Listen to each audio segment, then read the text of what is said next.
Ladies and gentlemen, Honkai Star Rail. It's not here, but it's almost here. And I want to start making videos about this game and also start making guides, character analyses, and more about this game. But, as the game isn't out, you got to start somewhere. And we're just going to take a second to, or maybe not a second, a video's length of time talking about the game and just doing a good, quick, and early analysis of just the bare bones systems that the game currently has that we know of. As this last beta isn't upon us yet, maybe some things will change and maybe new information will arise, but for now, we'll just go in with a pretty open mind and just trying to figure out how it all works. Now, there's a lot of things in Honkai Star Rail to really understand, but we first want to understand how to get characters, and also what are the rates, and what does it feel like to get characters in any kind of similarities we can find with other games to potentially understand it a lot easier. So let's start off with the gacha system. Now, the gacha system, for those who play a lot of gacha games, I can easily summarize this by saying it's Genshin Impact's gacha system, just a bit better. And what does that mean? Well, like in Genshin, and also similar in Honkai Star Rail, you're rolling for two things, really. There's a 5-star character with a banner, and then 3-4 stars accompanying. And then you also have a 5-star light cone, which is their weapon. It's not exactly a weapon, but we'll just call it a weapon for now. And then that light cone is accompanied by 3 4-star light cones. And it's just that simple. And that's the bare bones of it. But let's just go into it a bit more. So you have gacha banners, and it's called warping. It's not called pulling on a banner or whatever. It's called warping. But everyone's going to just call a banner because it's just that. And then you will either use Stellar Jades, which is the gacha currency. It's not Primo Gems, it's not Xtals or Crystals, it's Stellar Jades, or passes / special passes. You can exchange 160 Stellar Jades for one roll or Stellar Pass, Special Pass. And honestly, the currency conversion is the same as Genshin, 160, 160. And just regular passes are used on beginner warps and standard warps, which is your standard banner rolls. And then special passes are used on your character oriented and light cone oriented, or as you will call it more often, featured character banners. Just, to get the nomenclature a bit more understandable, it's just featured characters. So special passes on featured characters, normal passes on standard banner. Quite generic right now. Stellar Jades passes and special passes can be obtained in various ways in the game, much like you get them in every other game. You'll get them from events, you'll get them from dailies, you'll get it from doing content. You'll just get the rolls as you play the game consistently, and also probably in many, as it says here, certain shops that reset, probably much like Genshin. And you can obtain the following things from rolling. So there's only 4-star and 5-star characters, so it's quite simple, much like it is with Genshin. You have 4 stars and 5 stars. But light cones take a bit of a step up and they add 3 stars. So you got 3-star, 4-star, 5-star light cones, which is, I don't know why, but just to give a bit more variety in terms of your weapon choices. But in the end, much like it has gotten with Genshin, you're probably going to start using only 4 stars at a certain point. But early game and early days, 3 stars are probably going to be pretty good as well. But moving on though, to the 4-star character pity. Now, this is good to understand, as 4-star characters usually play a pretty integral role, much like they're doing Genshin as supports. 4-star character, if a player does not obtain a 4-star character or a 4-star light cone after 9 warps or 9 pulls, the 10th one is guaranteed to be a character or a light cone. Depending on which banner you're rolling, most likely if you're rolling on the light cone banner, your 10th pull is going to be a guaranteed light cone, and I presume, if it's hopefully not like Genshin, I presume on the character banner, it's going to be a guaranteed 4-star character. That's a pet peeve of mine with Genshin, but hopefully it's not a thing in Star Rail. But moving on. Undying Embers and Undying Starlights. What are these? A quick summary is essentially, have you ever rolled in Genshin and you get those little kind of like a duplicate, like twinkly things, like the gold one and the kind of the bluish purple one? That's this currency. I don't know what it's called in Genshin, even though I've been playing the game for 2.5 years now, but hey, I got the memory of a goldfish. But essentially, this is that currency. Undying Embers and Undying Starlights are in-game currencies that are obtainable by warping. They can be used in shops to purchase passes, special passes, and upgrade materials. You can get Undying Embers by obtaining a 3-star light cone from warping. Each 3-star will give you 20 Undying Embers, so you'll get them quite lucratively. And you can obtain Undying Starlights, which is the more exclusive currency that will get you more things and more important things like more rolls A 4-star light cone gives you 2 Undying Starlights. A 5-star, this is duplicates, obviously, I should say. 5-star light cone gives you 10. And same thing with the characters. You get a 4-star character gives you 2 Undying Starlights and 1 Eidolon for the character, which is their constellation. And then obtaining a 5-star duplicate gives you 10 and an Eidolon as well. So it's quite there. That's all it is. It's really just there. It's just that system. And it's important to know that this currency is the same currency as in Genshin, and it's probably going to have the same exact use as in Genshin. But going on to the beginner warp, most games have this at the start of their lifespan. You have a beginner warp, and this gives you a guaranteed SSR or guaranteed max rarity character just for doing the roles on this banner. And most likely, this game will have these characters on it: Bronyo, Gepard, Welt, and Himeko, or Clara. You'll be able to roll 50 times, and at some point in those 50 rolls, you will get a guaranteed one of these 5 characters, and that's that. You'll also have a 20% discount on rolling, most likely, as that's how it was in Genshin, and the game seems to be following Genshin in certain areas, so there's going to be a 20% discount, so you'll only have to use a total of however much 8 times 5 is. That's how many rolls you have to use. I'm not going to do the maths. It's there, 8 times 5. No characters or light cones have an increased rate, though. It's just the standard rates. That's that. And yeah, these are the characters that you can obtain. Go by all means if you want to look at the characters and maybe try to pre-plan by what character you'll get. Pridewin is a great place to get good information, and it will be updated as the beta comes in. Now, standard warp is the standard banner. It's the most generic thing. No increased rates for anything. It's just obtain any of the standard game things. It's just that simple. These are the characters that you can get on there, and these are the light cones that you can get on there. And it should be stated that these are these characters' specific light cones. And we'll get into characters and light cones and what it means a bit more specifically a bit later. But essentially, summarized, each character has a specific light cone that you really want on them. You don't really want to use other characters' light cones on different characters, as you won't be getting a specific bonus. But that's for a bit later in the video. As for the rates, this isn't currently known right now. At least not for Pridewin. They don't currently know the rates for the 5-star characters, but it's easy to surmise that it's going to be very, very similar to Genshin. Either 90 pity for a character with potential of the first character is a 50-50, and the second character is a guaranteed featured. Potentially something like that. But maybe it could be different. Maybe it could be 80 rolls. Maybe it could be a guaranteed every first character banner that you get the featured. It could be a lot of different things, but for now, go in with the mentality of it's going to be very, very similar like Genshin. It's a very easy thing to go by. Now, the character-oriented warp, it's essentially 1-for-1 Genshin. You have a featured character, and you have 3 4-star characters that are also featured alongside the 5-star. So here you can see Jing Yuan is the featured 5-star with, I believe, I can't quite tell which characters these are because I'm not too familiar with them, but you have the 3 featured 4-stars right there. So it's just Genshin in every way, shape, and form. Pretty simple, pretty straightforward. The rates are unknown, but as we went over just before, the 4-star rates is 1 every 10th pull, essentially. And the same thing with the light cone banner, essentially. It's the same thing. Featured light cone will receive the increased drop rate. Pretty straightforward. And that's the gacha system. It's 1-for-1, pretty much Genshin Impact, but potentially, a bit more forgiving, as it said here. 1 5-star light cone and 3 4-star light cones will be featured on any given light cone-oriented warp. Now, the reason that might be slightly better than Genshin, as Genshin has 2 5-star weapons featured at one time. Thus, you have to gamble with a 1 in 3 and then a 50-50, and then you're guaranteed the weapon if you're basing it all on guaranteed pulls.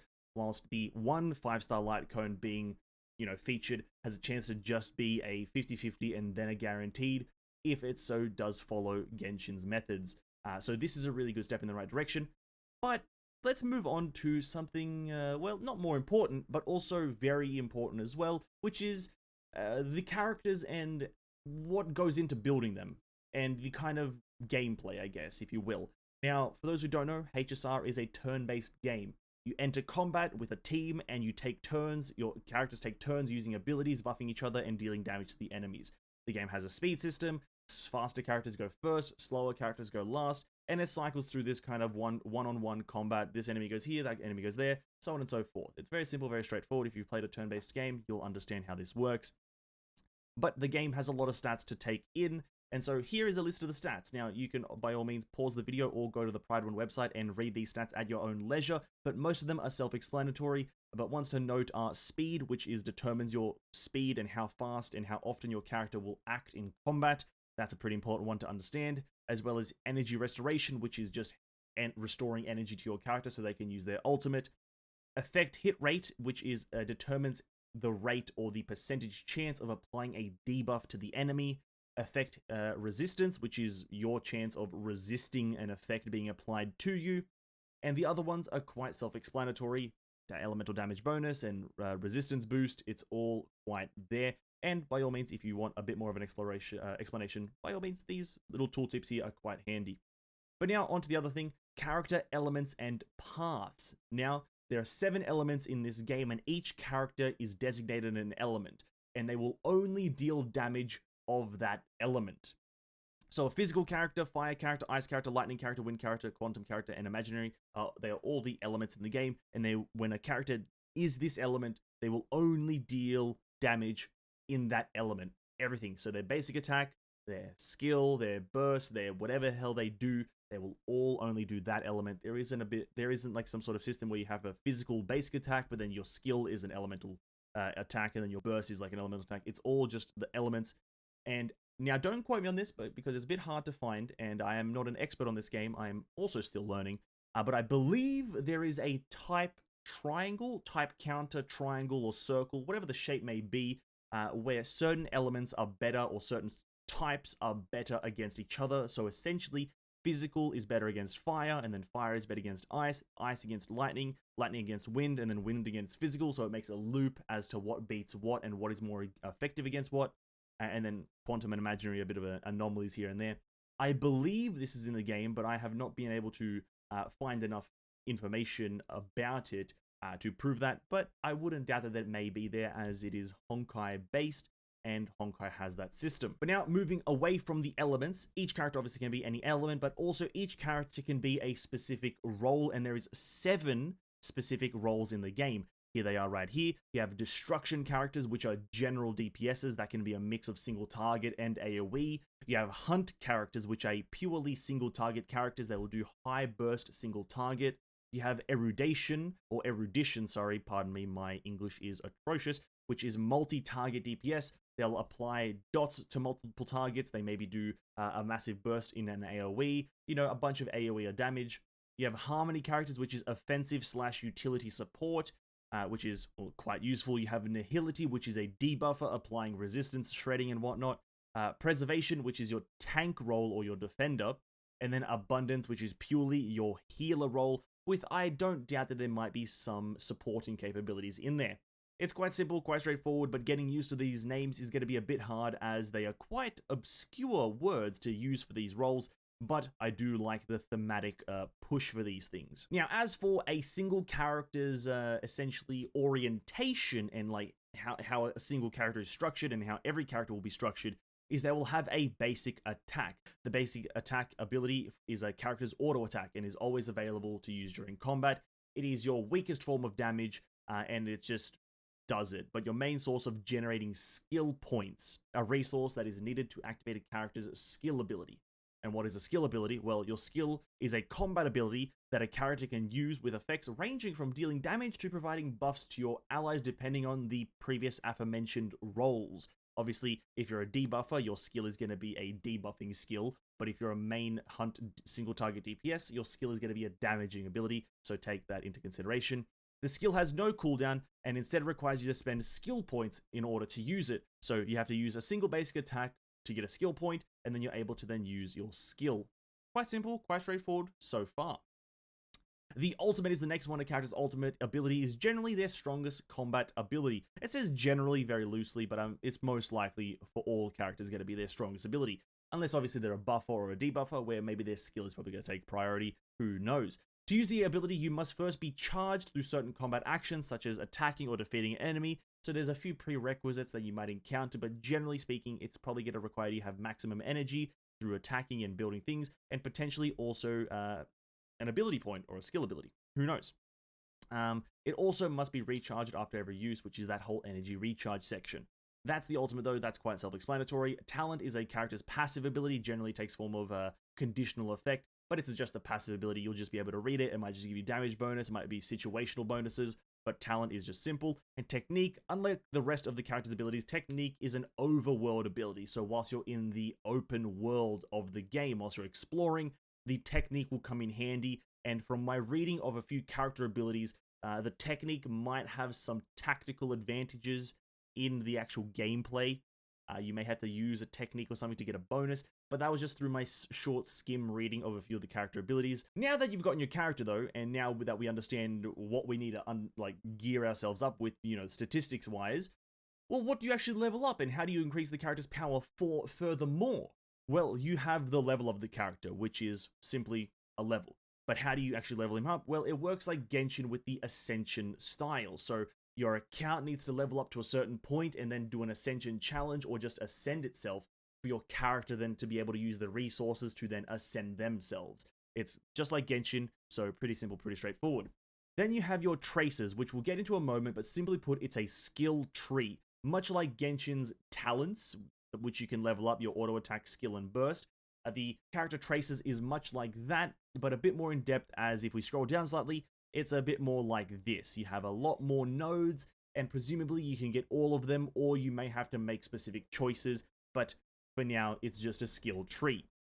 You have unlocking Eidolons, which is a character's constellation. Simply put, you just have to get a duplicate of a character to unlock these. You have light cones, which is your character-specific weapon. I'm just going to summarize that as a weapon. It's not actually a weapon, but I'm going to summarize it that way. And then you have your relics, which is your Genshin Impact artifacts, but done better as you have 6 slots, which we'll get into once we get there, but that is the artifact system.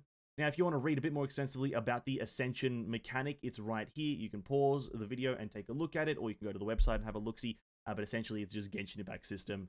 That's an easy summary. Now, Traces, as we just mentioned, is a skill tree, and you'll just go through this as the character level up. You'll be able to slot in certain things and level up certain things in different areas. I don't want to harp on about it because it's just a skill tree. If you've played RPGs before, a skill tree is very, very easy to understand, but you'll start off in the middle and then you'll branch off into different areas, and each tree will be a different thing. So one will be skill, one would be ultimate, one would be auto attack, and then the other one would be your passive per se. Quite straightforward in my honest opinion. The Eidolons, again, not a super in-depth and technical mechanic, but it's essentially getting duplicates of a character that will then enhance your character in specific ways. So as we can see here, when her skill breaks an enemy's weakness, Himiko gains 1 stack of charge, essentially giving you more bonuses as you play the character, increasing the character's power quite heftily if you obviously get maximum duplicates of a character, but that's for you whales out there, not for me, because I'm a free-to-play Andy, obviously. Light cones, this is the weapon system that, as we mentioned earlier, and this one I will explain quite well, or at least hopefully quite well, as it's quite important, but each character in the game has a specific light cone specific to them, and that's the one that you most likely want to equip on the character if you can. You don't really want to be using another character's light cone on a different character if you have that character's own light cone. The reason for this is that obviously light cones will give you base stats, as we can see here in the top right. It gives you HP, attack, and defense to a certain degree, but a specific light cone ability is only active if it's put on the correct character. So as we can see here, this is Himiko, and the Himiko's light cone will only activate her light cone ability if it's put on the Himiko character. If you were to put this on, Jing Yuan, butchering the pronunciation, but if you were to put it on Jing Yuan, you would not be able to activate this light cone ability. So it's very specific in that regards. So that gives me an inkling of an idea that it might be ever so slightly easier to get these light cones in Honkai Star Rail than something like Genshin, as they're a bit more specific for characters. But obviously, if you have Himiko's, little light cone here, but you only have Jing Yuan, for example, but you don't have his light cone, then any 5-star light cone would probably be extremely beneficial, as the base stat boost would be extremely higher than a 4-star, obviously. But obviously, maybe 4 stars are also very good, but who knows? Who knows? For now, that is the general premise. A single character's light cone should go on the character that's essentially in the picture, as that's the easiest way to identify it, is that the picture of the light cone is just going to always be the picture of the character, and so put that on that character, you'll have a good time.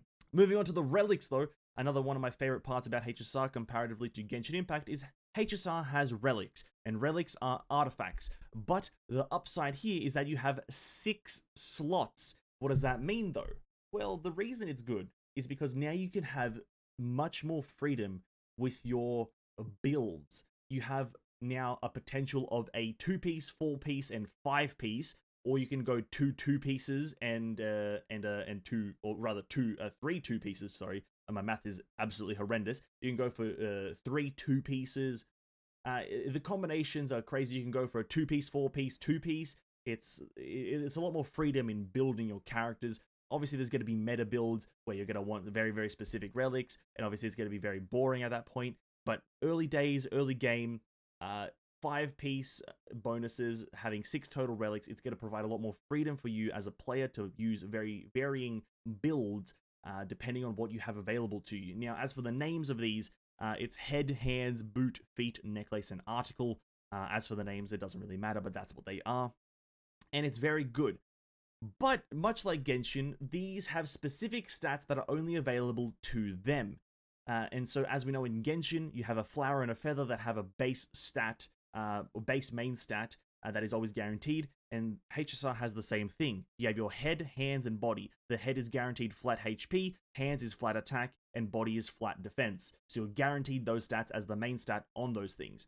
Then your feet have a variety of stats that they can get, from speed, HP, attack, and defense percentage. Your necklace has a much more variety of things, as you can see highlighted, and the article, which is the other important one, gives you a much larger variety of stats, which I won't go over, but you can get RNG of any of these as the main stat. As for the substat, well, that's decided from these things right here. The highest rarity of a relic will have the chance of 4 substats. It's kind of like Genshin, essentially the same. It says each relic has 1 main stat and up to 4 substats. That is true, but I think it's a bit more specific and better to outline that. We're much more talking about higher rarity things here. The highest rarity of a relic will have 4 substats most of the time. Hopefully not like Genshin, where it starts off with 3 and then you have to roll into the 4th one. I'd much rather just get fucked on the rolls at the start. But that's just me. But you'll have a chance of any of these, a combination of these stats here, just 4 of them. And then as you level up the thing, these substats will be leveled up accordingly. It's pretty simple, pretty straightforward. If you played Genshin, you'll definitely understand the misery of grinding these bad boys. But that's that. Now, exploration, again, the game is pseudo-open world, as I think I mentioned earlier, and you'll do a lot of things in the open world and then get into combat, and the combat is turn-based. This little menu here kind of explains it to a certain degree. You have characters, then you have the turn order, and then you have your abilities. I don't want to harp on about that, as the gameplay footage will be coming out in the coming like week and a half to 2 weeks. But that is the general kind of style of the game. That's everything that I think you'll have to take into consideration when building the character, when rolling for characters, when equipping characters with certain things, when leveling up characters. I think it sounds quite good in my opinion. I like the sound of everything that I've read and that I've explained so far. It all sounds great to me, in my honest opinion, for HSR so far. I'm hoping with the few things that I've mentioned in regards to Genshin, I hope it doesn't go the same route as Genshin, specifically with the gacha system as well as the relic system, but I could be wrong in that regard. But this game seems to be following a bit more in the line of Genshin than Honkai, which I have no problem with, to be honest with you. It's the best of both worlds, of taking the pros of Honkai, which is the story, and the pseudo pros of Genshin, which is some stuff like the artifacts. Not really. But yeah, that's HSR, and that's what we know so far, and that's what I know so far. Now, as for what happens in the beta, that's obviously a lot of subject to change, so stay tuned for any information that changes in that beta coming in the next week and a half, 2 weeks or so, somewhere around there. I hope you guys get in, and if you do get in, by all means, join the Discord down in the description and share your favorite HSR moments, whatever you do in it. By all means, talk about the game, because the game has high potential. Thanks for watching. If the video was helpful, well, I just appreciate a like at this point. Really appreciate it, guys, and have a great day. Peace out.